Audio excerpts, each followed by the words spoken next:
اعوذ باللہ من الشیطان الرجیم بسم اللہ الرحمن الرحیم الصلاۃ والسلام علیک یا سیدی یا رسول اللہ وعلی آلک و اصحابک یا سیدی یا حبیب اللہ۔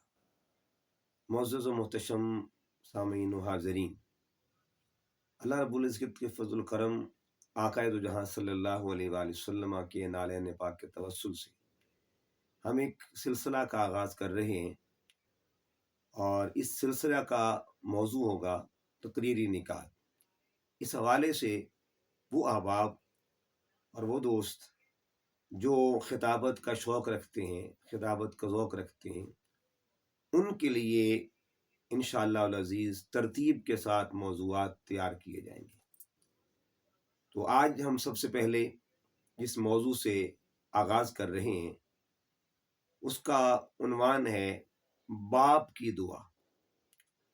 اکثر آپ دیکھتے ہیں کہ جب بھی محافل کا اہتمام ہوتا ہے یا ایصال ثواب کے حوالے سے بھی محفل پاک ہوتی ہے، تو ہوتا یوں ہے کہ وفات والد کی ہوتی ہے اور لوگ زیادہ تر تذکرہ والدہ کا کرتے ہیں، حالانکہ ماں کی شان، ماں کی عظمت، ماں کا مقام بے مثل و بے مثال ہے، لیکن المیہ یہ ہوتا ہے کہ باپ کے حوالے سے بہت کم گفتگو ہوتی ہے۔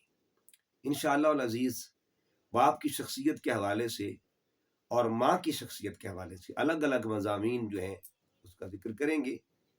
آج سب سے پہلے جو ٹاپک ہے باپ کی شان میں، اس کا نام ہے باپ کی دعا۔ آپ جانتے ہیں کہ جب بھی لوگ مکان بناتے ہیں یا گاڑیاں لیتے ہیں تو ان کے پیچھے یہ جملہ رقم ہوتا ہے، لکھا ہوتا ہے، ماں کی دعا جنت کی دعا۔ بے شک اس میں کوئی شک نہیں ہے، اور یہ جملہ حق ہے، اس کی صداقت سے کوئی بندہ بھی اعراض نہیں کرتا، کوئی منہ نہیں پھیرتا۔ لیکن سوال یہ کہ باپ کی دعا کا ذکر کیوں نہیں ہوتا، باپ کی دعا کا تذکرہ کیوں نہیں کیا جاتا۔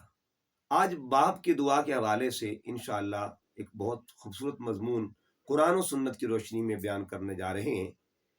جب بھی آپ نے باپ کی شان پہ خطاب کرنا ہے تو اس میں سب سے پہلی چیز آپ نے یہ دیکھنا ہے کہ کون سی آیت کریمہ کا انتخاب کیا جائے باپ کے ذکر کے حوالے سے۔ تو سب سے پہلے آج کا جو موضوع ہے، اس میں تقریباً 13 ہنٹس ہیں اور 13 سرخیاں ہیں جو آپ نے ذہن نشین کرنی ہیں۔ سب سے پہلے نمبر 1 اس کا نام ہے انتخاب آیت۔ دوسری جو سرخی ہے اس کا نام ہے کثرت تلاوت کا اعزاز اور باپ کی دعا، یعنی کثرت تلاوت کا اعزاز اور باپ کی دعا۔ نمبر 3 طلب اولاد اور باپ کی دعا۔ نمبر 4 دعائے استقامت۔ نمبر 5 دعائے طہارت۔ نمبر 6 دعائے امن برائے مسکن اولاد۔ اور نمبر 7 دعائے برکت۔ اور نمبر 8 دعائے رونق۔ نمبر 9 دعائے تربیت۔ نمبر 10 دعائے بعثت مصطفیٰ صلی اللہ علیہ وآلہ وسلم۔ اور نمبر 11 حدیث مبارکہ سے استدلال باپ کی دعا کے حوالے سے۔ نمبر 12 دعائے یعقوب اور اس کا تذکرہ۔ اور نمبر 13 نمبر صحیح ہے؟ ہاں جی ٹھیک ہے، وہ کوئی مسئلہ نہیں، وہ کر لیں گے۔ ہاں جی نمبر 13 ہے 3 مقبول دعائیں۔ اب یہ جو آپ نے آؤٹ لائن تیار ہوئی ہے ہماری کہ اس کے تحت آپ نے گفتگو کرنی ہے۔ سب سے پہلا جو ہے حصہ اس پہ آتے ہیں، انتخاب آیت۔ جب بھی آپ نے گفتگو کرنی ہے باپ کی شان پر تو آیت کا انتخاب کرنا ہے۔ آج ہم جن آیات کا انتخاب کر رہے ہیں ان کا تعلق سورہ ابراہیم کے ساتھ ہے۔ آیت نمبر 39 اور آیت نمبر 40، 39 اور 40، یہ 2 آیتیں ہیں۔ جو 39ویں آیت کریمہ ہے یہ شروع ہوتی ہے الحمدللہ الذی وہب لی علی الکبر، آگے پھر مکمل اس میں یہ جو الحمدللہ سے یہ 39ویں آیت شروع ہو رہی ہے، اور جو 40ویں آیت ہے وہ شروع ہو رہی ہے رب اجعلنی مقیم الصلاۃ ومن ذریتی، یعنی دو آیت کریمہ ہے، دو آیات کریمہ ہے، ایک آیت الحمد سے شروع ہو رہی ہے اور دوسری آیت ربی سے شروع ہو رہی ہے۔ یہاں جو ربط ہے ان دونوں آیتوں کا، یہ آیت کریمہ حقیقت میں اس کا پس منظر یہ ہے حضرت ابراہیم علیہ السلام کا تذکرہ ہے۔ جب اللہ نے آپ کو اولاد کی نعمت عطا فرمائی، آپ کو بیٹے عطا کیے، تو آپ نے اس اللہ کی عطا پر شکر کا اظہار کیا۔ الحمدللہ الذی وہب لی علی الکبر اسماعیل و اسحاق، تمام تعریفیں اس ذات کے لیے ہیں، اس اللہ کے لیے جس نے بڑھاپے میں مجھے اولاد کی نعمت عطا فرمائی، اسماعیل اور اسحاق عطا فرمائے۔ تو اس آیت کریمہ میں عطا کا ذکر ہے، جو اللہ نے ایک باپ پر عطا فرمائی، اور باپ پر عطا کیا کی، اسے دو بیٹے عطا فرمائے۔ اگلی آیت کریمہ پہ غور کیجئے، تو اس میں اللہ پاک نے جو فرمایا، حضرت ابراہیم علیہ السلام نے عطا کے بعد دعا کی، یعنی جب اللہ نے بیٹے عطا کر دیے، اب دعا فرمائی رب اجعلنی مقیم الصلاۃ ومن ذریتی، اے اللہ مجھے اور میری اولاد کو نمازی بنا۔ آگے ہے ربنا وتقبل دعا، کہ اے اللہ تو ہماری دعا قبول فرما۔ ربنا اغفر لی ولوالدی، اے اللہ ہمارے ماں باپ کی بخشش فرما، وللمؤمنین یوم یقوم الحساب، اور قیامت تک آنے والے تمام مومنین کی بخشش فرما۔ اب اس دعا پہ غور کیجئے، یہ وہ دعا ہے جو روزانہ مانگی جاتی ہے۔ فجر کی نماز میں دعا پڑھی جاتی ہے، ظہر میں، عصر میں، مغرب میں، عشاء میں، پانچوں نمازوں میں یہ دعا مانگی جاتی ہے۔ اب 5 نمازوں میں اس دعا کا جو عدد ہے، 2 مرتبہ فجر میں، 4 مرتبہ ظہر میں، 3 مرتبہ عصر، 3 مرتبہ مغرب اور 7 مرتبہ عشاء میں، یعنی ٹوٹل 19 بار یہ دعا مانگی جاتی ہے۔ تو غور کیجئے کتنے لوگ نماز پڑھتے ہوں گے، اور کتنی دعا کثرت کے ساتھ یہ دعا مانگی جاتی ہوگی۔ معلوم یہ ہوا کہ قرآن مجید کی دعاؤں میں سے سب سے زیادہ جس دعا کو کثرت کا اعزاز حاصل ہے، کثرت تلاوت کا، کثرت ذکر کا، وہ یہ دعا ہے۔ اب حضرت ابراہیم علیہ السلام نے اور بھی بڑی دعائیں مانگی، لیکن یہ جو دعا ہے، اس دعا کی خاص بات کیا تھی؟ پہلی بات تو یہ جان لیجئے کہ یہ وہ دعا ہے جس کو دعائے والد کہا جاتا ہے۔ ایک بابا دعا مانگ رہا اپنے بچوں کے لیے کہ اللہ مجھے اور میرے بچوں کو نمازی بنا۔ تو ایک تو یہ نتیجہ نکلا کہ سب سے زیادہ اللہ رب العزت نے جس دعا کو کثرت عطا فرمائی ہے، وہ دعا والد کی ہے، وہ بابا نے دعا مانگی تھی، اور بابا کی دعا کو اتنی مقبولیت مل گئی کہ وہی دعا قرآن میں شامل ہے، وہی دعا نمازوں میں شامل ہے۔ تو یہ خاص بات ذہن نشین کر لیں کہ باپ کی دعا کو اللہ نے کثرت کا مقام عطا فرمایا ہے، اتنا زیادہ اسے تلاوت کیا جاتا ہے، اتنی زیادہ کروڑوں نمازی نماز پڑھتے ہوں گے اور اس دعا کا ورد کرتے ہوں گے۔ اس کے بعد یہ ہے، اس دعا کو اگر ہم تقسیم کریں تو یہ دعا 2 حیثیتوں کے اعتبار سے، یعنی ایک حضرت ابراہیم علیہ السلام نے بحیثیت بیٹا دعا مانگی، اور ایک بحیثیت باپ دعا مانگی۔ پہلی دعا بحیثیت باپ مانگی، ربی اجعلنی مقیم الصلاۃ ومن ذریتی، مولا مجھے اور میرے بچوں کو نمازی بنا دے۔ یعنی یہاں حضرت ابراہیم علیہ السلام ایک بابا کی حیثیت سے دعا کر رہے ہیں، اور آگے جا کے جو دعا عرض کی ربنا اغفر لی ولوالدی، ایک بیٹے کی حیثیت سے دعا۔ تو کیا کمال کا نظم ہے، کیا کمال کی ترتیب ہے، ایک ہی دعا میں 2 زاویہ بیان کر دی۔ اگر باپ ہے تو بچوں کی خاطر کیسے دعا کرتا ہے، بچوں کے لیے اللہ تعالیٰ سے کیسے عرض گزاری کرتا ہے، اور اگر بیٹا ہے تو والدین کے لیے کیسے دعا کرتا ہے۔ پھر اسی سلسلہ دعا کو اگر آگے لے کے چلیں تو والد کی جو دعا ہے وہ کب سے شروع ہوتی ہے؟ قرآن مجید کو پڑھیے گا، حضرت زکریا علیہ السلام جب ان کی شادی ہو گئی، ظاہری بات ہے جب شادی ہوتی ہے تو ہر شخص یہ چاہتا ہے کہ اللہ مجھے اولاد کی نعمت دے تاکہ میں باپ کے منصب پر فائز ہو سکوں. ہر شخص خواب دیکھتا ہے شادی کے بعد، یہ تمنا ہوتی ہے، طلب ہوتی ہے، تڑپ ہوتی ہے، خواہش ہوتی ہے کہ میں باپ بنوں. اور یہ خواہش جو ہے یہ سنت ہے، اولاد کی طلب کرنا یہ سنت انبیاء ہے. قرآن مجید پڑھ کے دیکھیے گا، سورہ آل عمران میں حضرت زکریا علیہ السلام کی دعا کا تذکرہ موجود ہے. اور وہ دعا کیا ہے؟ ربی حبلی من لدنک ذریۃ طیبہ، اے اللہ مجھے نیک اور صالح اولاد عطا فرما. حضرت ابراہیم علیہ السلام نے بھی یہ دعا مانگی، ربی حبلی من الصالحین، مولا مجھے صالحین میں سے یعنی صالح اولاد عطا فرما. اس کا مطلب یہ ہوا کہ اولاد کی طلب کرنا اور اولاد کی طلب کے لیے دعائیں کرنا یہ سنت ہے انبیاء کرام کی. اور یہاں خاص بات، جب یہ دعا مانگی جاتی ہے اولاد کی طلب کی، اس وقت وہ اولاد ظاہری طور پہ تو دنیا میں نہیں ہوتی نا، بعد میں ان کا ظہور ہوتا ہے جب اللہ تعالیٰ کی کرم نوازی ہوتی ہے اور ایک خاص وقت میں وہ اولاد دنیا میں آتی ہے. لیکن جو خاص بات ہے کہ جو باپ دعا کرتا ہے اولاد کے لیے، وہ دعا اولاد موجود نہیں ہوتی مگر باپ دعا مانگ رہا ہے. باپ کا جہان اور ہوتا ہے، جس اولاد نے آنا ہوتا ہے وہ ابھی عالم ارواح میں.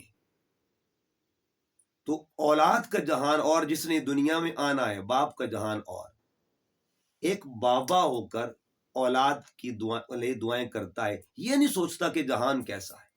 بس ایک جہان میں رہ کر اگر ایک بابا اپنے بچوں کی آنے کی دعا کر رہا ہے تو جب باپ دنیا سے جاتا ہے اگلے جہان میں چلا جاتا ہے اور اولاد اس جہان میں ہوتی، پھر بھی اولاد کا حق بنتا ہے کہ اس جہان میں رہ کر اس جہان والے بزرگ کے لیے دعا کی جائے، بابا کے لیے دعا کی جائے. اس کے بعد اسی دعا کے سلسلے کو آگے بڑھاتے ہیں. تو دعا استقامت، یعنی باپ اپنے بچوں کی استقامت کی دعا کیسے کرتا ہے. قرآن مجید کو پڑھیے گا، دو مقامات پہ. ایک مقام پہ فرمایا ربنا لیقیموا الصلاۃ ربنا انی اسکنت من ذریتی بواد غیر ذی زرع عند بیتک المحرم ربنا لیقیموا الصلاۃ، اے اللہ میرے بچوں کو نماز پہ استقامت نصیب فرما، نماز قائم کرنے والا بنا کے رکھنا. یہی دعا ہر نماز کے اندر بھی جو مانگی جاتی ہے، رب اجعلنی مقیم الصلاۃ، اے اللہ مجھے اور میرے بچوں کو نماز پہ قائم رہنے والا بنا دے. یعنی یہ دعائے استقامت ہے. تو اولاد کے لیے دعائے استقامت مانگنا یہ بھی سنت ہے ابراہیم علیہ السلام. پھر دیکھیے دعائے طہارت، اپنے بچوں کی روحانی طہارت کے لیے، اپنے بچوں کی روحانی پاکیزگی کے لیے، اپنے بچوں کی من کے اجلا پن کے لیے جو دعا مانگی جاتی ہے اس کا بھی ذکر ہے. حضرت ابراہیم علیہ السلام نے اللہ کے حضور عرض کی وَجْنُبْنِي وَبَنِيَّ أَن نَعْبُدَ الْأَصْنَامَ، مجھے اور میرے بچوں کو بت پرستی سے میرے مالک دور رکھنا، محفوظ رکھنا. یہ تعلیم انسانیت کے لیے ایک دعا دی گئی تاکہ اپنے بچوں کے لیے دعا کی جائے کہ اپنے بچوں کے عقیدے کے تحفظ کے لیے، اپنے بچوں کے افکار کے تحفظ کے لیے دعا کرنا یہ بھی سنت ہے ایک والد کی. اور اس والد کو حضرت ابراہیم علیہ السلام کہا جاتا ہے. پھر اس کے بعد ایک دعائے امن ہے. ظاہری بات ہے جب کسی کی اولاد کسی وطن میں رہتی ہے، کسی دیش میں رہتی ہے، ہر والد اپنے بچوں کے مسکن کی خیر کی دعا مانگتا ہے. یا اللہ جہاں میرے بچے رہتے ہوں مولا اس مقام کو امن والا بنائے رکھنا، وہاں کسی قسم کا بد امنی نہ ہو، کسی قسم کا وہاں فساد نہ ہو، شر نہ ہو. تو اولاد کے لیے یہ بھی دعا مانگی جاتی ہے یا اللہ جس وطن میں رہتے ہوں، جس دیش میں رہتے ہوں، جس گھر میں رہتے ہوں وہ گھر امان میں رہے. تو حضرت ابراہیم علیہ السلام نے یہ دعا مانگی رب اجعل ھذا البلد آمنا، اے اللہ اس شہر کو امن والا شہر بنائے رکھنا. یہ دعا مانگی تھی اپنی اولاد کے دیش کے لیے، اپنی اولاد کے وطن کے لیے جہاں اولاد کا مسکن ہے. اور پھر وہ جو دعا مانگی تھی ابراہیم علیہ السلام نے، وہ دعا کتنی قبول اور مقبول ہوئی. قرآن مجید کو پڑھیے گا، اللہ فرماتا ہے والتین والزیتون وطور سینین وہذا البلد الامین. وہ جس شہر کی امن کے لیے دعا مانگی گئی تھی، اللہ قسم بیان فرما کے اس کی امن کی شہر امن کی تصدیق فرما رہا ہے، اور اللہ رب العزت اس دعا کی تائید فرما رہا ہے جو دعا اس کے پیارے خلیل نے مانگی تھی۔ تو اپنے بچوں کے لیے دعائیں مسکن یعنی امن کی دعا کرنا، یعنی جہاں وہ اولاد رہتی ہے ان کے وطن کی، ان کے گھر کی امان کی دعا کرنا، یہ بھی سنت ہے۔ اس کے بعد اگلی ایک اور دعا ہے، وہ ہے دعائے برکت ثمرات، یعنی جہاں اولاد رہتی ہو وہاں یہ دعا کرنا کہ مولا ان کو کبھی پھلوں کی کمی نہ آنے دینا، ان کو پھلوں کی کثرت عطا فرمانا۔ یہ بھی ایک باپ دعا کر رہا ہے، اور دعا قرآن پاک میں موجود ہے، وَارْزُقْهُم مِّنَ الثَّمَرَاتِ، یا اللہ یہ جو میرے بچے یہاں آباد ہو رہے ہیں نا مولا، ان کو پھلوں کی کمی نہ آئے، ان کو کثرت ثمرات عطا فرمانا۔ اور کائنات نے دیکھا کہ وہ جو دعا اتنی قبول اور مقبول ہوئی کہ قیامت تک کے لیے اللہ پاک نے اس وطن میں پھلوں کی کثرت عطا فرما دی۔ آپ مدینہ طیبہ جائیں، مکہ مکرمہ جائیں، پوری دنیا سے کھجور جو ہے ختم ہو سکتی ہے، مگر ان مقامات مقدسہ سے کھجور ختم نہیں ہو سکتی۔ یہ دعا ہے ایک باپ کی کہ آج تک پھلوں کی کثرت ہے، دنیا وہاں سے تحفے لے کے آتی کھجوروں کے، یعنی کروڑوں حاجی جو ہیں جاتے ہیں کروڑوں، اور وہاں سے لے کے آتے ہیں، پھل لے کے آتے ہیں، پتہ نہیں کتنی مقدار میں کھجوریں لے کے آتے ہیں، لیکن کھجور کم کیوں نہیں ہو رہی؟ کبھی یہ بھی سنا ہے کہ مکہ میں کھجوریں ختم ہو گئی ہیں، مدینہ میں کھجوریں ختم ہو گئی ہیں؟ جب لاکھوں لوگ ایک وقت میں لے کے آ رہے ہیں، ہر سال لے کے آتے ہیں، وہ عمرہ کرنے والے لوگ لے کے آتے ہیں، مگر کھجور ختم کیوں نہیں ہو رہی؟ ایک باپ کی دعا تھی کہ مولا یہاں کے رہنے والوں کو پھلوں کی کمی نہ آنے پائے۔ اس کے بعد ایک ہے دعائے تربیت، یہ بڑی خوبصورت دعا ہے کہ جب حضرت ابراہیم علیہ السلام نے کعبہ تعمیر کر لیا، ظاہری بات ہے اتنا بڑا کام کیا، اللہ کا گھر بنایا، اور جب کوئی بندہ اتنا بڑا کام کرے تو دنیا کا اصول یہ ہوتا ہے، دنیا کا دستور یہ ہوتا ہے کہ وہ بندہ اتنے بہت بڑے کام کرنے کے بعد اس کام کا تذکرہ تو کرتا ہے نا، اس پہ فخر تو کرتا ہے، مگر کمال تربیت ہے اولاد کی کہ بابا بھی کام کر رہے ہیں اور بیٹا بھی کام کر رہا ہے۔ باپ نے جو دعا مانگی اپنے بیٹے کے سامنے، وہ دعا سکھا کیا رہی ہے، وہ تربیت کیا دے رہی ہے اپنے بیٹے کو۔ ایک تو یہ تھا کہ بیٹے کو آپ نے یہ بتایا کہ خدمت کرنا، باپ بھی خدمت کر رہا ہے اور ساتھ بیٹے کو بھی خدمت میں لگایا ہوا ہے۔ اللہ رب العزت کے امر کے مطابق جو خدمت ہو رہی تھی خانہ کعبہ کی تعمیر کی، تو پہلے تو پریکٹیکلی تربیت ہو رہی ہے، یہ نہیں تھا کہ باپ حکم دے پتر یہ کام کر، یہ کام کر، یہ کام، پہلے خود آگے بڑھتے ہیں اور پھر بیٹا بھی دیکھتا ہے کہ میرے بابا کام کر رہے تو میں کیوں نہ کام کروں، یہ میں کیوں نہ خدمت سر انجام دوں۔ تو پھر جب یہ کعبہ تعمیر ہو گیا، بہت بڑا کام تھا، اللہ کا گھر بنایا ہے، لیکن اتنے بڑے کام کے بعد دعا کیا مانگی جا، ربنا تقبل منا انک انت السمیع العلیم، مولا کریم میرے مالک یہ نوکری قبول فرما لے، میرے مالک یہ نوکری قبول فرما لے۔ یہ باپ دعا کر رہا ہے اور بیٹا اس دعا کو دیکھ رہا ہے، سن رہا ہے، کیا رنگ ہوگا، کیا ذوق تربیت ہے کہ اتنا بڑا کام کر کے بھی اللہ کے حضور عاجزی کا اظہار کرنا، یہ ایک بابا نے سکھایا اپنے بیٹے کو۔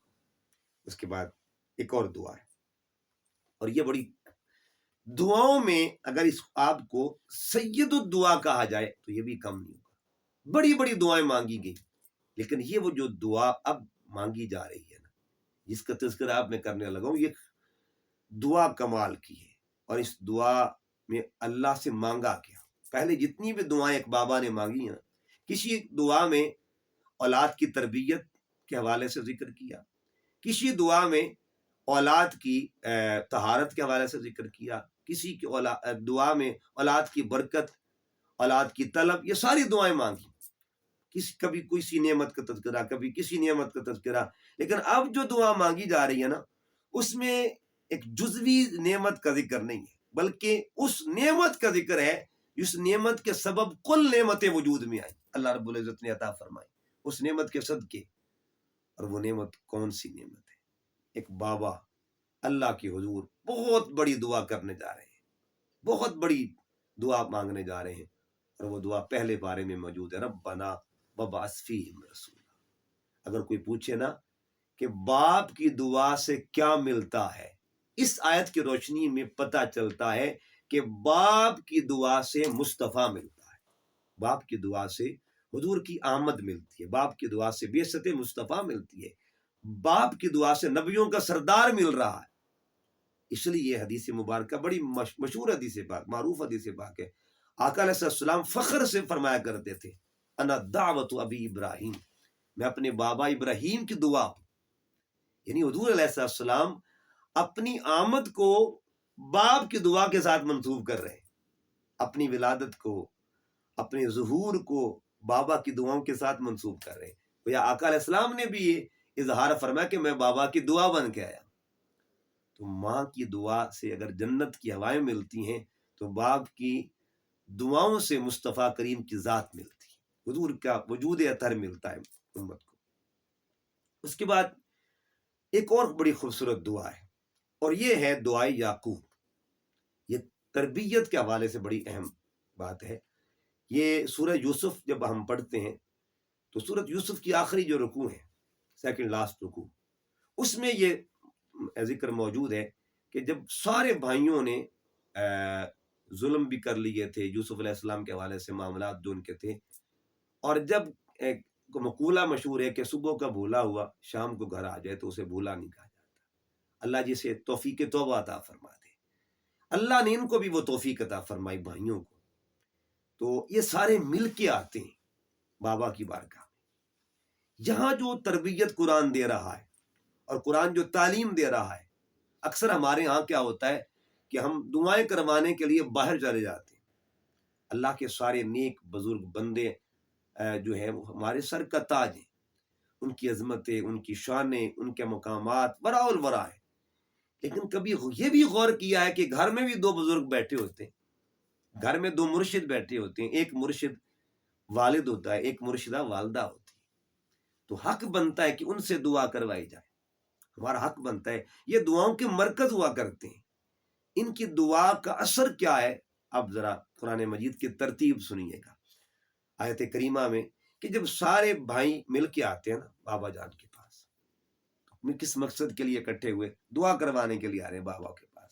قرآن مجید نے وہ ذکر فرمایا، قالو، سب بھائیوں نے آ کے کہا، یوسف علیہ السلام کے بھائیوں نے، یا آبانا، اے ہمارے بابا جان، استغفر لنا ذنوبنا، ہماری بخشش کی دعا تو کر دیں، ہم نے جو گناہ کیے ہیں بابا اس کی بخشش تو مانگ دیں، اللہ کے حضور ہماری سفارش تو کر دیں۔ تو یہ دعا بتا رہی ہے، یہ قرآن مجید کا یہ بتا رہا ہے بیان، یہ آیت کریمہ بتا رہی ہے کہ جب بھی کوئی معاملہ ہو تو بابا سے دعا کروایا کرو، باپ سے دعا کرواؤ۔ یہ قرآنی فکر ہے، قرآنی پیغام ہے، قرآنی میسج ہے یہ۔ پھر حضرت یعقوب علیہ السلام کا بھی کمال دیکھیے، ان کا جگر تھا، اور ان کا جو کس انداز میں انہوں نے ڈیل کیا اپنے بچوں کو، یہ نہیں فرمایا ان کی ماضی پہ نظر نہیں ڈالی، یا ان کے ماضی کا ان کو ماضی یاد نہیں دلوایا، بلکہ کیا فرمایا، سوف استغفر لکم ربی، امید دلوائی کہ سوف استغفر لکم ربی، ان قریب میں اللہ کی بارگاہ میں تمہارے لیے بخشش مانگوں گا۔ تو بابا اپنے بچوں سے کہتا ہے کہ بیٹے میں تمہاری بخشش کی دعا مانگوں گا۔ پھر اسی حوالے سے اگر باپ کی دعا کو دیکھا جائے تو بڑی ایک حدیث مبارکہ، خوبصورت حدیث بات، میرے آقا علیہ السلام فرماتے ہیں، ثلاث دعوات، تین دعاؤں کا ذکر حضور نے فرمایا کہ تین دعائیں ایسی ہیں جو اللہ رد نہیں فرماتا، گارنٹیڈ دعائیں، جو مقبول دعائیں، وہ کون سی دعائیں؟ نمبر ایک فرمایا دعا المسافر، مسافر کی دعا، جب کوئی سفر پہ نکلتا ہے اس کی دعا اللہ رد نہیں فرماتا۔ دوسری دعا دعا المظلوم، مظلوم کی دعا اللہ رد نہیں فرماتا۔ اور تیسری دعا دعا الوالد لولدہ، جب کوئی باپ اپنے بچے کے حق میں دعا کرتا ہے اللہ بابا کی دعا رد نہیں فرماتا۔ یہ قرآن حدیث ہمیں پیغام کیا دے رہے ہیں کہ کاش ہم اپنے بابا سے دعا کروایا کریں، والدین سے دعا کروایا کریں۔ باقی باہر جاتے ہیں، بزرگوں کی خدمت کرتے ہیں، ہاتھ چومتے ہیں، اللہ والوں کے تذکرے کرتے ہیں، ان کے مزارات پہ جاتے ہیں اور اللہ کی بارگاہ سے ان کے وسیلے سے دعائیں مانگتے ہیں، لیکن گھر میں اگر ماں بیٹھی ہوئی ہے، گھر میں اگر بابا بیٹھا ہوا ہے، تو یاد رکھیے یہ قرآن فکر ہے کہ ماں سے دعا کروایا کریں، بابا سے دعا کروایا کریں۔ تو آج کی یہ جو گفتگو تھی، یہ خصوصی اہل ذوق کے لیے، اہل سخن کے لیے ایک میری طرف سے تحفہ ہے کہ جب بھی آپ بابا کا ذکر کریں تو باپ کی دعا کا ضرور ذکر فرمایا کریں۔